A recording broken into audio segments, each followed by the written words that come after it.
Bienvenidas y bienvenidos a esta nueva edición del podcast de Astrología y Coaching. Este es nuestro episodio número 3 de esta nueva temporada y hoy estoy con un amigo Tommy y con un amigazo también y una persona que le queremos preguntar muchas cosas acerca de lo que es la Gestalt y la terapia Gestalt en general, que es Marcos. ¿Cómo andas? Bien.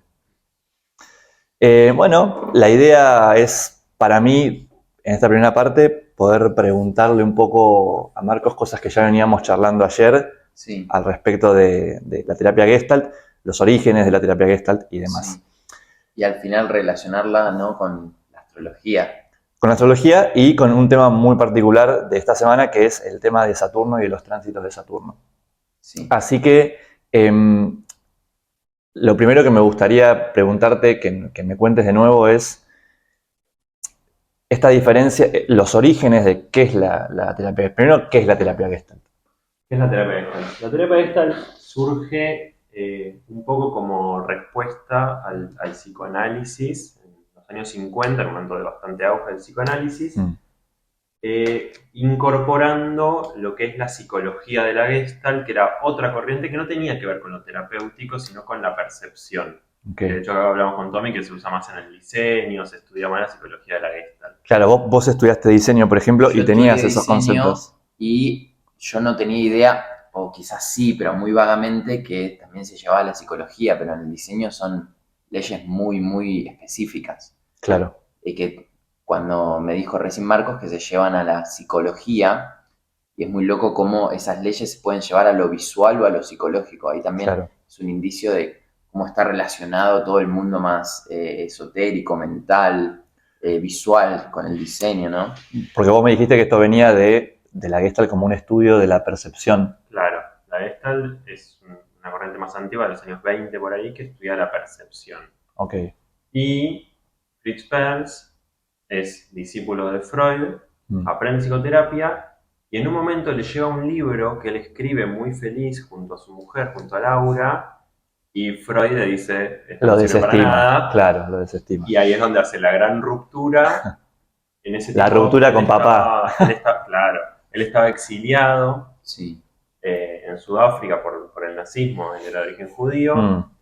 De Sudáfrica se va a Estados Unidos y en Estados Unidos funda junto a su mujer la terapia Gestalt, que une algunos elementos del psicoanálisis, varios elementos de la psicología de la Gestalt, de la percepción, sí, y otros elementos más, como la teoría paradójica del cambio, de Feuerbach, o sea, como varios elementos que se reúnen. Okay.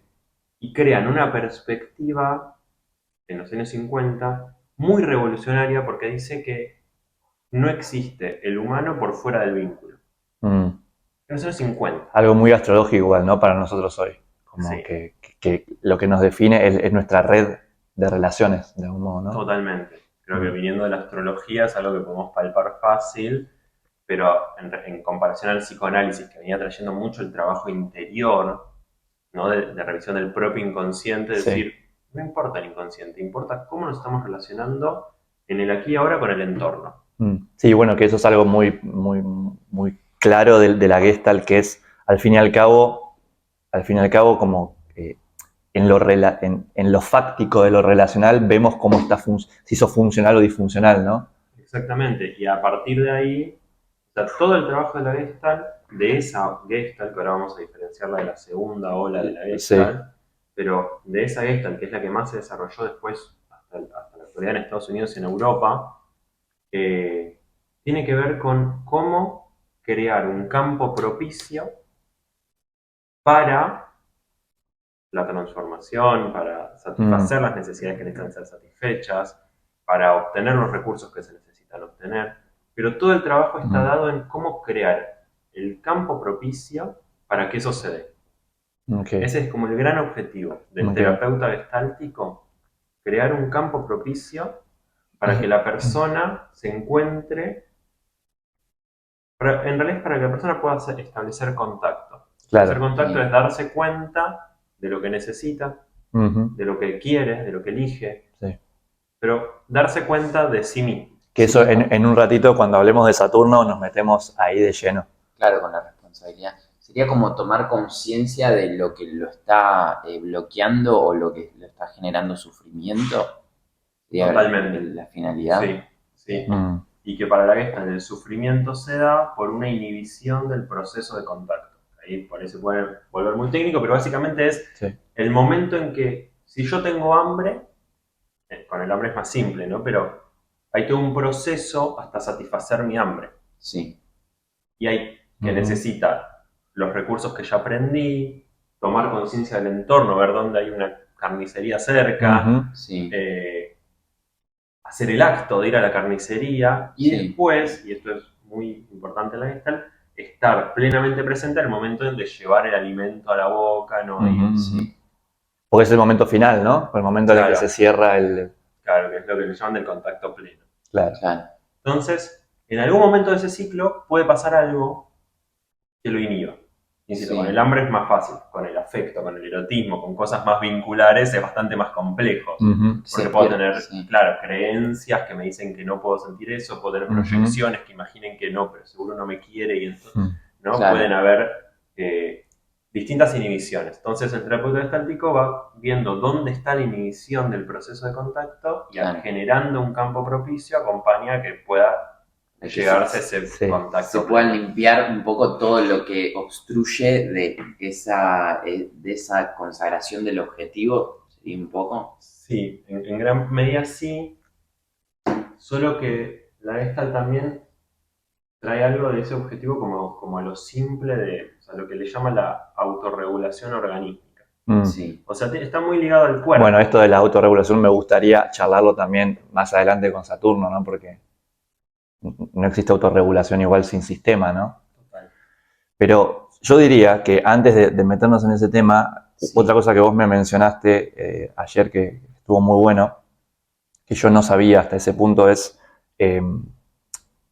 cómo se crearon las dos escuelas, ¿no? de la Gestalt. Porque yo te pregunté de alguien que fue en Latinoamérica un exponente de la Gestalt, que es Claudio Naranjo. Entonces vos ahí me abriste la perspectiva con este grupo de gente que estaba en Estados Unidos también investigando, que yo después te hablé de lo de la PNL. Entonces, ¿cuáles son esas dos vertientes que se abrieron de la Gestalt? Es muy interesante porque eso, en los 50 hay Fritz Perls, Laura Perls y 5 personas más, que no me acuerdo los nombres, estaban Hefferlein y Goodman, que o sea, los 3 autores del libro fundacional aparecen como Perls, Hefferlein y Goodman. Laura, pobre, la excluyen. Pero en realidad era un grupo de 7 personas que estaban investigando en Nueva York esta terapia. Y es muy posible que no tenían idea del impacto que iba a tener ese libro. O sea, había muchas corrientes. ¿Cómo se llama ese libro? Se llama Terapia Gestalt, así como muchos le dicen el PHG por Perls, Hefferlein y Goodman, porque después hay muchos otros libros que se llaman Terapia Gestalt. Claro. Pero se llama Terapia Gestalt. Y tiene todas las bases fundacionales de la Gestalt. Después, bueno, desarrollan eso varios años y hacia mediados de los años 60, un Perls ya bastante grande tiene una crisis existencial fuerte cuando se separa de Laura. Sí. Y el tipo agarra y se hace una gira donde se va a Israel a tomar LSD, como un viaje de autoconocimiento, y de Israel se va a Japón a instalarse un mes entero en un monasterio zen. Mira. Estar un mes en silencio practicando zazen. Ok. Vuelve a Estados Unidos después de eso. Sí. Ya no a Nueva York, se va al lado más de California, donde estaba en pleno auge la movida hippie. Y se vuelve casi una especie de gurú de la movida hippie. Y trae toda otra perspectiva, donde si antes el foco estaba muy puesto en lo... O sea, es años 60, 70. Sí, mediados de los años 60. Si antes estaba el foco muy puesto en lo vincular, este segundo Perls dice, primero, todo lo que dije, o sea, toda la teoría no sirve para nada. Claro. Lo único que importa es ponerle cuerpo. O sea, estaba muy punk, muy hippie, o sea, muy con ese... Y muy, de la experiencia directa, ¿no? Sí, como que venía eso de LSD y Zazen, o sea, ya fue, toda la teoría, todo lo que... No importa, vamos a ponerle cuerpo. Y ponerle cuerpo eran prácticas, que está la más conocida, la silla vacía, y una serie de prácticas donde ahí el foco pasa mucho a estar en lo que él llama, o lo que ahora se le llama más que nada, como para diferenciarlo, intrapsíquico. Mira. O sea, la silla vacía son diálogos con partes de tu propio psiquismo, Claro.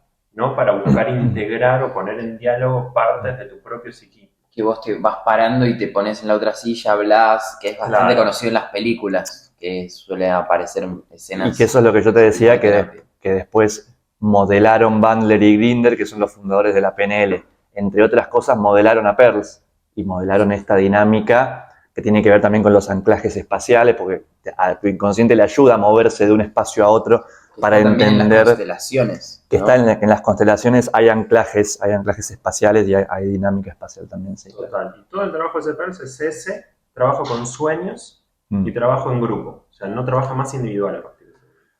Dice también, o sea, lo que nos potencia es el grupo, todos trabajan en grupo. Y ahí es donde, en un momento en Chile, la nana, Sí. Claudio Naranjo y el esposo de la nana, que no me acuerdo el nombre, la nana es Adriana Schnake, pero se le dice la nana. En esos momentos, en los mediados de los 60. Mediados de los 60, dicen, che, ¿qué está pasando en Estados Unidos con esto de la Gestalt? Y el esposo de la nana viaja a Estados Unidos, ellos tienen una editorial. Eran terapeutas, tenían una editorial de cosas de psicología. Entonces le dice, busca cuál es el libro fundacional de la Gestalt y lo imprimimos acá. Y en lugar de ir a ese libro de los 50, va a un libro que se llama Sueños y Existencia, que son en realidad una desgrabación de los discursos que está dando Peirce en ese momento. Y va con ese libro a Chile.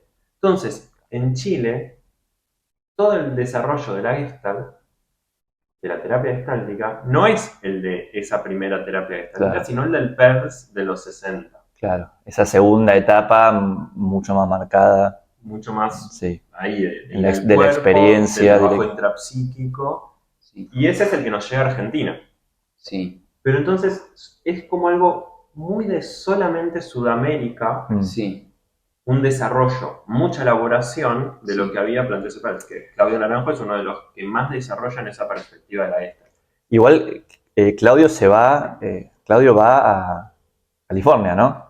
Claudio va un tiempo a California, esta isla ahora no me acuerdo, pero sí, va un tiempo ahí con Peirce. Que ahí estaba pasando, ahí es lo que hablábamos también ayer, que ahí estaba pasando de todo, ¿no? Sí. Estaban los padres de la terapia humanista, estaba Gregory Bateson, o sea, había gente creando como toda esta rama más de la psicología práctica y moderna y vertientes muy... Sí, también Stanislav Grof, Grof, psicología transpersonal, claro. los estaba pasando de todo ahí. Sí. Claudio Naranjo se empapa de todo eso. Pero mientras tanto, eso más en España, en Italia, en Francia y en Estados Unidos, más que en Nueva York, se sigue desarrollando mucho la otra Gestalt. Entonces se abren como dos vertientes que a grandes rasgos una trabaja principalmente en lo vincular y la otra en lo que se le llamaría intrapsíquico. Claro. Que a mí como astrólogo se me mezclan. Sí. O sea, para mí van de la mano, o sea, intrapsíquico e intervincular en el fondo Sí, es casi sí. lo mismo desde la perspectiva más astrológica.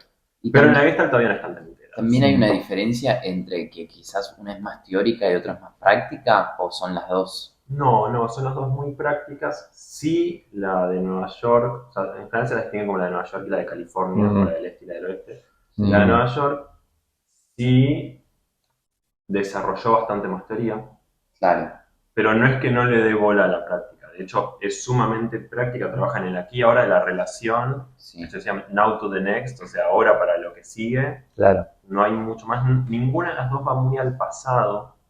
Claro. Trabaja mucho en el presente. Con lo que surge. Bueno, Sí, eso sí. tiene, para mí eso tiene un vínculo con el coaching tremendo, ¿no? Porque, Claro, sí. digo, al fin y al cabo es tu capacidad funcional de hoy con el siguiente momento en donde puede estar influyendo, o sea, tu pasado solo puede estar influyendo, estar encriptado en la forma en la que vos respondés, ¿no? Al momento siguiente. Totalmente. Que es lo que decíamos un ratito antes de empezar de lo que la Gestalt llama las gestalts o situaciones inconclusas.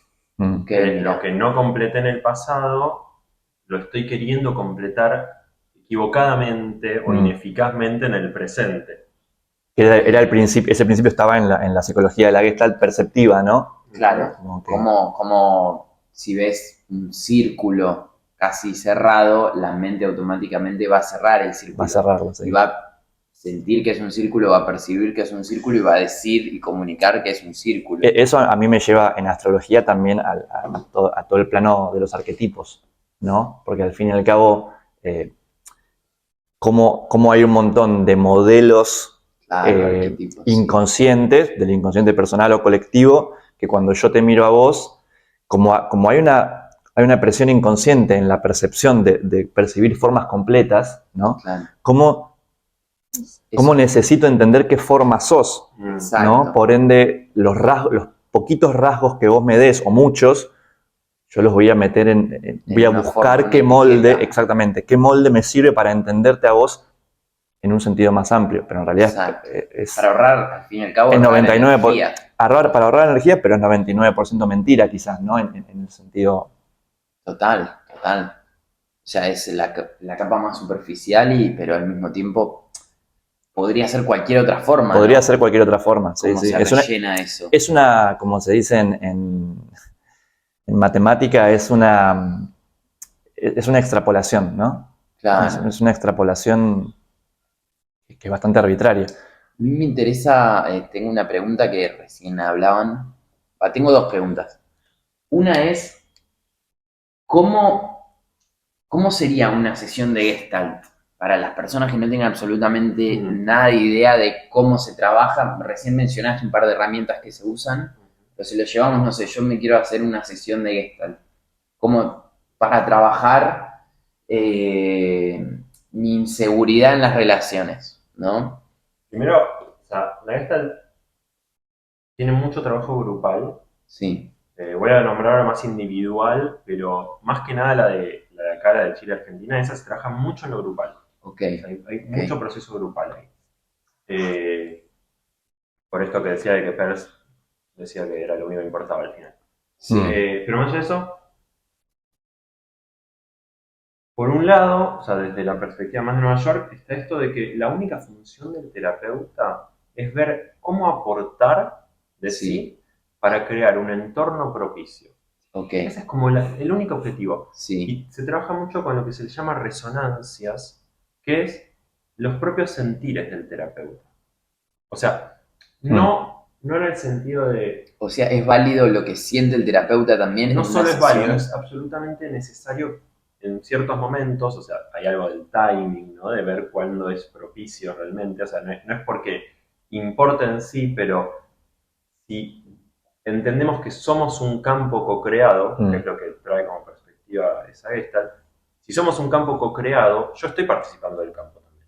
Y lo estoy creando. Claro. Entonces, al estar participando, por ejemplo, si como terapeuta empiezo a sentir un nudo en la panza, lo nombro.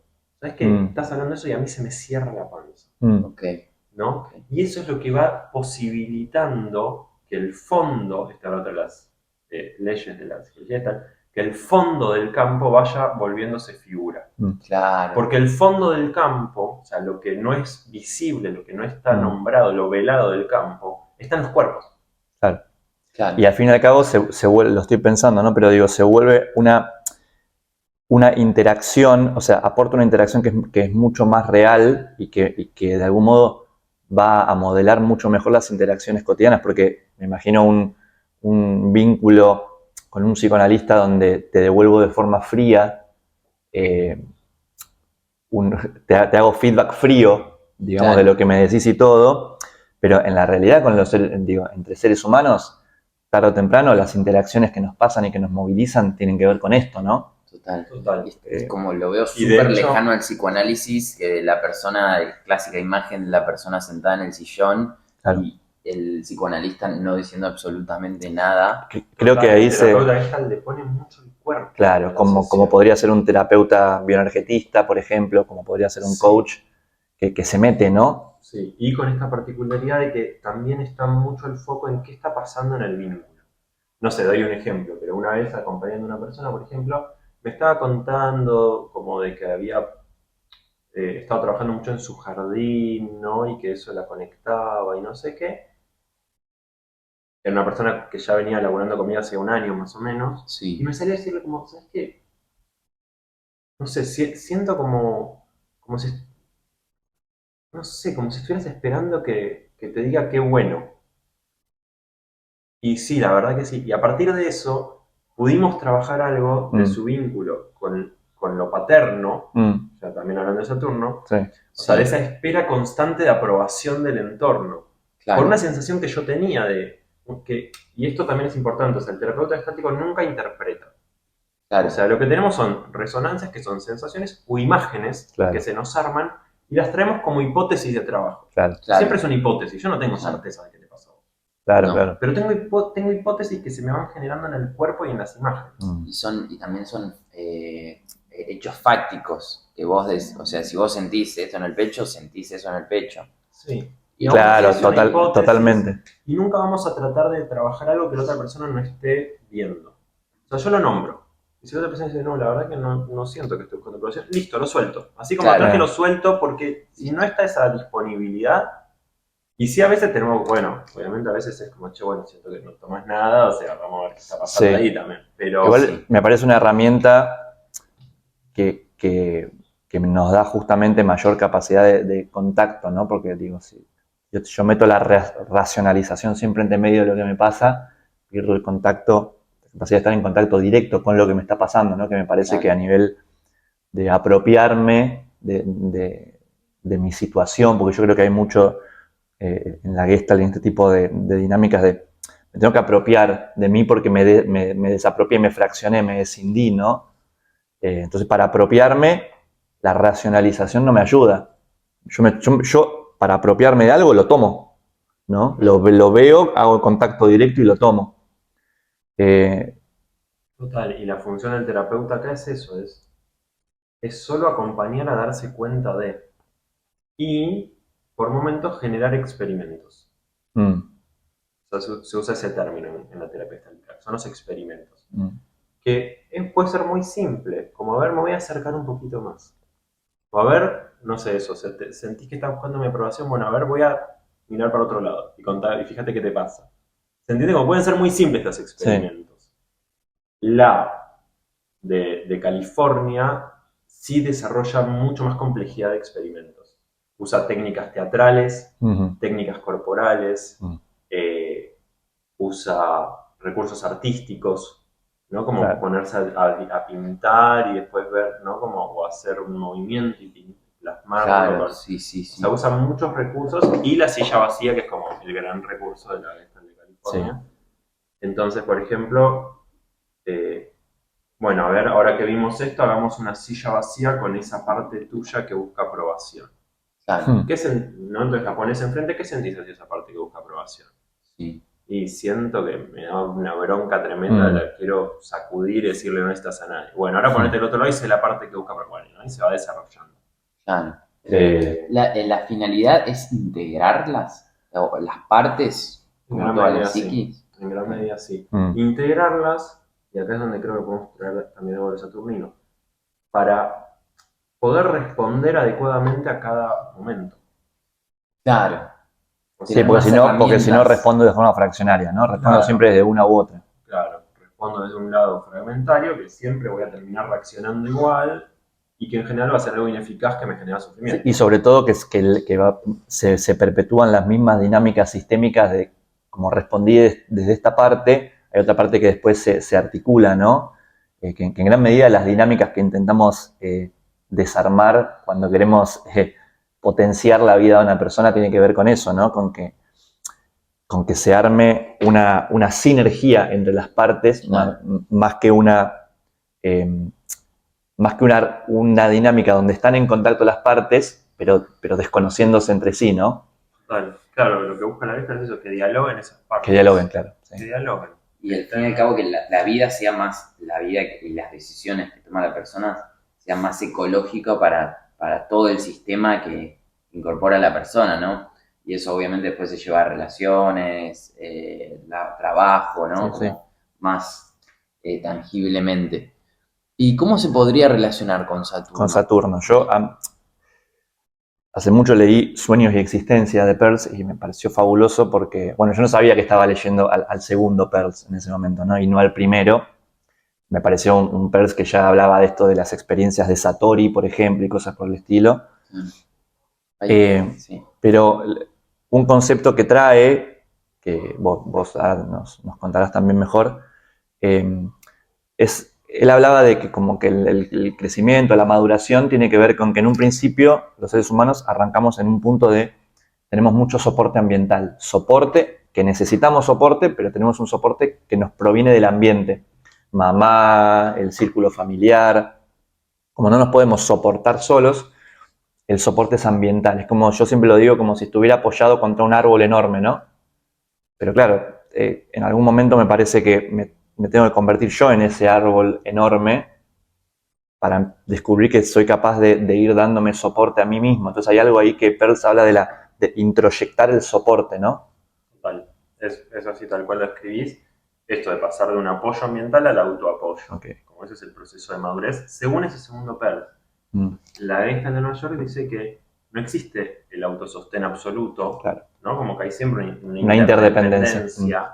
Y a mí me gusta articularlo, ¿no? Porque para mí hay un momento de la vida que es eso, es apropiarse de la propia experiencia, y hay otro que es darnos cuenta de que igual somos en red. Bueno, yo si lo llevo a Saturno, tenemos estos momentos muy claves, como podría ser el retorno de Saturno, o algún tránsito muy fuerte de Saturno, como Saturno al ascendente quizás, o Saturno al Sol, o Saturno a la Luna, bueno, lo podríamos desarrollar en sí, todo esto, ¿no? Pero donde se vive un poco eso, ¿no? Sí, cómo encontrar el propio apoyo, que me gustaba esto de usar la palabra responsabilidad también, como con este sentido de habilidad de responder, ¿no? Sí. Habilidad de responder desde mí, ¿no? Como hay algo de... Sí, y ampliar el espectro de respuesta, ¿no? Porque si yo siempre doy una única respuesta, soy un bot, ¿no? O sea, si frente a estímulo-respuesta, estímulo-respuesta, estímulo-respuesta siempre es la misma, se articula también con la creatividad en el fondo, ¿no? También, totalmente. Sí. Y lo loco es eso, desde Nueva York, es cómo generamos un ecosistema de apoyo para que vos puedas encontrar tu propio apoyo. Sí. Ahora yo haría también eso yo lo heredo más de la bioenergética, que es, si yo quiero descubrir mi propio soporte, que al fin y al cabo termina dando soporte a otros después, ¿no? Otros van a venir a apoyarse en mí, un hijo, un amigo, un lo que sea, un familiar. Tengo que crecer para abajo también, ¿no? Tengo que crecer en raíces, que de algún modo en la Gestalt yo lo entiendo como las dos capacidades, los dos tipos de contacto, ¿no? Quizás vos nos podés explicar mejor qué es contacto en la Gestalt y cuáles son esos tipos de contacto que hay. ¿A qué dos tipos para? Yo lo entiendo como un contacto externo, ¿no? Y un contacto interno. Sí. Uno con el mundo exterior, una capacidad de estar en contacto con el mundo exterior y uno más con lo que pasa adentro, que a veces estamos re desconectados. Total, que son en sí las dos corrientes. O sea, una corriente apunta a la responsabilidad sobre el mundo externo y el otro solo al mundo emocional o interno. No es tanto el mundo externo, pero para la Gestalt de Nueva York, el contacto siempre es un contacto con el entorno. O sea, no existe el contacto conmigo mismo para la Gestalt de Nueva York. No existe esa cosa que es el yo por fuera del entorno. Entonces, claro. El contacto siempre es en un determinado ecosistema vincular, y lo que sí vamos aprendiendo es qué estamos aportando a este ecosistema vincular. Bueno, ¿no? Empieza a haber un mayor registro de ese ecosistema. Exactamente, y esa es la responsabilidad, y ese es para mí el Saturno desde ese lugar. Claro. ¿Qué estoy haciéndole a este entorno? ¿Cómo lo estoy afectando? ¿Qué estoy aportando? ¿Estoy aportando una mirada juiciosa que genera que todos estén del orto? ¿O estoy aportando una mirada amable que permite que cada quien pueda reconocerse a sí mismo? Algo que quizás antes ignoraba y obraba igual, pero sin esa conciencia, ¿no? Exacto, que ahí también la función del terapeuta es solo aportar ese lado consciente. Claro. Sí, de hecho veo mucho a Saturno como el despliegue de la conciencia, es decir, de esa función consciente. Yo lo pienso a veces yo pienso dos movimientos de Saturno en simultáneo, ¿no? Como que un movimiento es el de profundidad, digamos, de ganar profundidad en lo que soy. Por ejemplo, ¿qué necesito? Porque es un hecho que muchas veces los seres humanos como que nos desconectamos de nuestras necesidades que al fin y al cabo nuestras necesidades hablan de nuestra esencia también, ¿no? Y el otro es como en amplitud, en capacidad de registro del ecosistema del cual formo parte, ¿no? Como los dos movimientos que para mí se producen, bueno, en el retorno de Saturno hay un momento muy clave en el cual, pero mismo cuando terminamos el secundario, por ejemplo, y tengo que empezar a pensar en cuál va a ser mi primer trabajo, cómo voy a ganar, se me amplía mucho el mundo, ¿no? Porque de repente hay una sociedad a la cual tengo que ser funcional porque si no, no voy a poder sobrevivir. Sí, bueno, y ahí también siento que es muy distinto enfocarlo de qué quiero hacer o como esa pregunta que a veces nos atormenta mucho a los 18 años cuando egresamos, pero también a los 30, ¿cómo puedo afectar propiciamente a este ecosistema en el que vivo? Es muy distinta la formulación, ya es decir. Es muy distinto y se siente distinto Se siente porque distinto. ya no es, a ver, pero como algo acá enroscado en sí mismo, sino que tengo que abrir los sentidos, abrir el cuerpo, abrir la mirada, abrir la visión y ver, a ver, primero, ¿en qué está este mundo en el que vivo? Sí, y segundo, ¿qué puedo aportarle? Y el mundo no es tanto el gran mundo, sino también este pequeño mundo. Sí. ¿Qué puedo aportar yo ahora a este campo? Claro. Que estamos co-creando nosotros tres. También hay una interpretación de vos mismo como parte del mundo, ¿no? Total. Entonces ahí es también cómo vos te observás, una mirada más integral con el todo y también te das el alimento que necesitas de una manera mucho más ecológica, ¿no? Con vos y con el resto. Ahí tengo un mantra que es bastante saturnino, que es como, no todo depende de vos, pero sí una parte. Claro. Y al mismo tiempo lo inverso. Una parte depende de vos, pero no todo.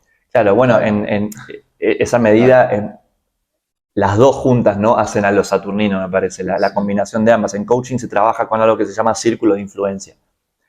Tu círculo de influencia es justamente lo que también de algún modo te da tranquilidad porque es ese círculo donde vos sabés que podés influir positivamente. Lo que vemos en las personas deprimidas, lo que vemos en las personas que han llegado a una condición donde se sienten como justamente superadas por la vida, es que perceptivamente, porque no sabemos si es realidad o no, pero perceptivamente su círculo de influencia se ha atrofiado.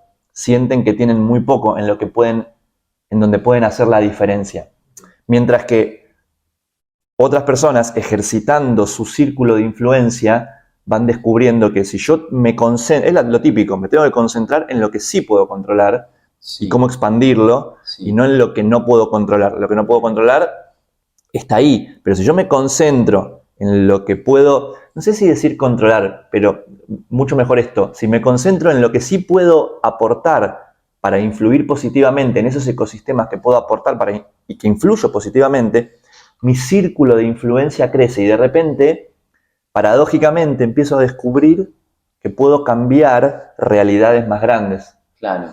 Es muy loco ahí como interviene también el sistema de creencias de cada persona, que es algo también que se trabaja, supongo, en las terapias de Gestalt, porque también depende de lo que vos podés aportar o no, también depende de lo que vos crees que sos capaz de aportar o no. Totalmente. Total. A mí se me venía, cuando vos dijiste esto, se me venía la palabra ego en el sentido de hay que querer mirar más allá del ego para empezar a ver en qué andan los que están a mi alrededor y cómo yo puedo. Empieza un poco este concepto de servir a los demás indirectamente, ¿no? Y que ahí creo que también está bueno este doble vínculo que la Gestalt de Nueva York más que nada lo trae, que es, primero hay que generar un ego sólido. Claro. Porque si tengo un ego frágil, no puedo hacer nada. Claro. O sea, como algo de la autovaloración, claro. ¿no? Pero ellos lo llaman como generar un ego estable. O sea, el extremo de un ego inestable es un caso psicótico, un caso, ¿cómo? Sí. Pero primero tengo que generar que creo que ahí también el segundo Peirce trabaja mucho sobre eso. O sea, en generar una autoafirmación, una autovaloración para salir al mundo, para conectar con el mundo. Y recién ahí puedo conectar con ese mundo para dar algo, para aportar algo. Pues si no ya, o sea, si parto de un ego frágil, me pierdo en ese mundo, claro, y me voy perdiendo en ese mundo y al no poder establecerme no puedo... La afuera te termina moldeando más que vos, hacia el afuera, ¿no? También. Total, y que sí en la Gestalt se trabaja lo que es la coafección. Como a entender que todo el tiempo estoy afectando y siendo afectado. Sí, que en sistémica sería el feedback, ¿no? Justamente la retroalimentación que existe en todo sistema. A mí, quizás como para ir cerrando, se me viene una frase de Aristóteles que la relaciono mucho con lo saturnino, que él decía que la virtud es el punto medio entre dos excesos, o entre dos vicios, el vicio por exceso y el vicio por defecto. Y esto para mí es muy interesante porque tomemos en astrología, por ejemplo, cualquier función planetaria, el Sol, Marte, Venus, lo que sea, en general, para mí como astrólogos, cuando hablamos de integración, hablamos de que cada uno esté en su justa medida y que la justa medida depende para cada quien, ¿no? Pero si tomamos el Sol como principio de yo y de identidad, si está por exceso va a haber un vicio, va a haber un problema. Si está por defecto va a haber un vicio, va a haber un problema. Y como para mí Saturno, en la medida que nuestra vida va avanzando y se va complejizando, también Saturno es un poco el que nos llama a, con una mirada más amplia del sistema, poder ubicar a cada uno en su justa medida, ¿no? Total. Y me venía también esta cosa saturnina de ocupar el lugar que vengo a ocupar, que necesito ocupar y que el ecosistema necesita que yo ocupe. Es una relación con el medio también. Y que muchas veces se siente como una limitación, se siente como, o sea, desde el lado más solar. De lo que quiero ser. Claro, del ego. Sí. Como, ¿por qué me toca ocupar este lugar? Que, digo, como para traer también ese lado de lo saturnino, que es el lado que se siente como límite. Sí. Y es como, o sea, para mí hay ahí como una resignificación cuando puedo entender justamente eso, desde el lugar que tengo en el mundo, ¿qué puedo aportar? Sí. O sea, no desde allá, desde la comparación, porque siento que es una trampa al saturnino la comparación. Es una trampa al saturnino, sí. Pero entonces, si no es de la comparación, sino es del lugar que estoy ocupando, estoy acá. Y con esta cosa bien saturnina es lo que es. O sea, este es el lugar que tengo, este es el mundo en el que estoy inmerso. Bueno, desde acá. Sí. ¿Qué puedo? Claro. Hay que ver con también el contacto con el presente y las herramientas, ¿no? Al fin y al cabo creo que es como el objetivo máximo. Totalmente, ¿no? totalmente. Sí, de hecho, una de las grandes cosas también de la Gestalt tiene que ver también con acompañar a generar esos recursos. Claro. O sea, a veces es a que la persona se dé cuenta de los recursos que ya tiene, ¿no? Y a veces es también acompañar a, bueno, ¿y qué recursos tenés que desarrollar para Claro. Sí, es un hecho para mí en astrología que nosotros venimos con diversos dones y talentos, por así decirlo, en diferentes grados de desarrollo, ¿no? Algunos vienen ya en un punto de gran desarrollo, por lo cual inconscientemente nos anclamos en ellos, el medio los percibe de nosotros, y otros, que es nuestra responsabilidad descubrir cuáles son aquellos dones y talentos que están en un estado embrionario, digamos, ¿no? Y ahí empieza que yo creo que es un trabajo que empieza mucho después del retorno de Saturno, claro. Que es, me di cuenta de que hay dones y talentos en mí, pero que están en un estado embrionario. Claro. Tengo que empezar a plantar semillitas para que se desarrollen. Y que quizás en esto del apoyo que venimos hablando, los que yo tengo más desarrollados son el apoyo de eso, totalmente. Para que se puedan desarrollar esos que están más embrionarios. Sí. Claro. Bueno, y en eso trabaja Saturno, ¿no? Por eso muchas veces las personas llegan a la maestría de habilidades en cosas que al principio era lo que más les costaba y lo que más les trababa y lo que más les hacía sufrir, ¿no? Qué gran diferencia, ¿no? Entre pensar que la maestría es algo con lo que ya tengo que venir como desarrollado o dotado versus algo que vuelve a convocarme a lo largo del tiempo, ¿no? Aunque me sea difícil, vuelve a convocarme a lo largo del tiempo. ¿Por qué? Porque es significativo mío. ¿Por qué? No sé. Claro. Pero es significativo mío. Y hay algo también que creo que es lo más cliché que dicen todas las personas que tuvieron éxito en diferentes ramas, que es el talento es el 1%, sí. El 99% es trabajo duro y constancia, sí. ¿no? Y cómo ahí te determina que no importa en lo que vos hayas venido bueno o no, si hay una constancia en el tiempo es lo único que te genera la maestría. Totalmente. ¿no? Sí, y que eso es lo más saturnino que hay, eso, ¿no? Como desde el lado saturnino, el único aprendizaje posible es la experiencia constante. Sí. y es lo que después puedo dar. Pero a la vez no puede ser una imposición, ¿no? Yo no puedo querer imponerme hacer esto durante el resto de mi vida si no es algo que tenga que verdaderamente ver conmigo. Es que ahí también están los dos niveles de ese Saturno, ¿no? Claro. Porque Peirce los trabaja muchísimo, porque una cosa es Saturno como mandato que viene de afuera y que lleva eso, un estado de exigencia por mejorar, que Peirce lo llama autotortura. Directamente. Claro. O sea, Peirce, al querer ser mejor, lo llama autotortura. ¿Por qué? Porque la medida de ese mejor es un mandato externo. Claro. Que no tiene nada que ver con querer... Es mejor que alguien. Claro. Que no tiene nada que ver con querer crecer. Un desarrollo, en algo que me es auténticamente vital, significativo. Intrínseco en vos. Que ahí se une al Sol, a Júpiter, a Venus, ¿no? Me genera disfrute, me genera sentido, me genera autoexpresión, ¿no? Deseo, Marte, ¿no? Como que ahí se une lo demás. Cuando es un mandato externo, es solo una exigencia autotorturante, constante, que él lo llama el perro de arriba y el perro de abajo, ¿no? Como el perro de arriba es el que somete al resto de la manada y el perro de abajo es el sometido. Y que siempre van juntos de algún modo, ¿no? Siempre se necesitan, sí, totalmente. De hecho, es muy común, cuando estamos en esas dinámicas, encontrar que en un momento somos el perro de arriba y en un momento el de abajo. Lo podríamos unir con un curso de milagros, en el sentido de que si yo juzgo, en algún momento, ese juzgar puede que en un momento me convenga porque me pone por arriba, pero el mismo proceso de juzgar es el que voy a tener miedo de estar por debajo, aunque nunca lo esté, quizás, nunca me toque, pero con la misma moneda con la que estoy pagando, voy a tener miedo en un momento quedar por debajo. Bueno, ahí leí alguna vez que hay una parte del cerebro que interpreta todo lo que vos experimentás o pensás de la afuera, lo interpreta, no lo puede más que interpretar como si a sí mismo. Entonces, si vos estás odiando a alguien, no importa que sea hacia un factor externo. El odio lo sentís corporalmente dentro tuyo. Sí, claro. Entonces no importa si odias al de afuera o que odias a vos mismo. Sí, estás en odio. Exacto.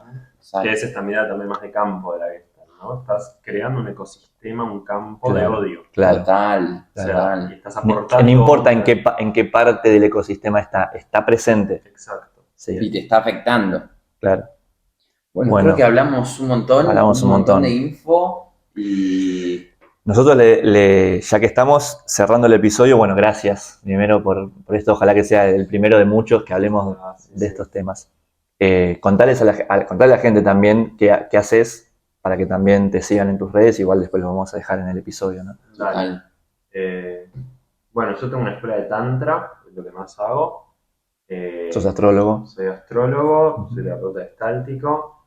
Y en realidad también eso, en la escuela está todas esas perspectivas muy integradas, tanto en lo que es las formaciones como en los procesos individuales y grupales, se integran esas tres y bueno, están ahí al servicio de estos caminitos. Del desarrollo. ¿Cómo se llama la escuela? Casa Volcán. Casa Volcán. En Instagram estamos casavolcán.tantra y alquimia. Bueno, ya saben, sigan Casa Volcán. Y nosotros, bueno, nos vamos sin antes decirle a la gente que esta semana, la temática de la semana es Saturno y especialmente los tránsitos de Saturno, ¿no? Si quieren profundizar, va a estar el seminario de tránsitos de Saturno disponible en descuento esta semana. Buenísimo. Hasta la próxima. Hasta la próxima, gente. Nos vemos.